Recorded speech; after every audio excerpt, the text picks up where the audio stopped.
Đây nhá. Lợn này, lợn đanh dài. Đẹp. Tuần buồn đạn nó, tuần buồn đạn nó. Còn tí cơ lên nữa. Nó tí to chua sông lại nó đấy ạ. Và tầm bùa sáng sông nữa.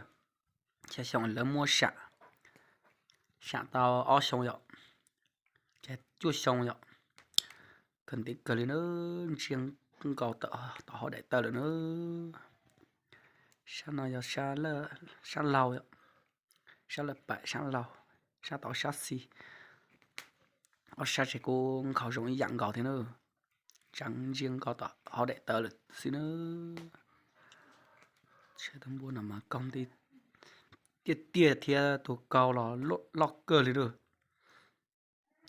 Tụ cầu sẽ lo xí lý thật tệ xí nữa. Lót cơ lên nữa.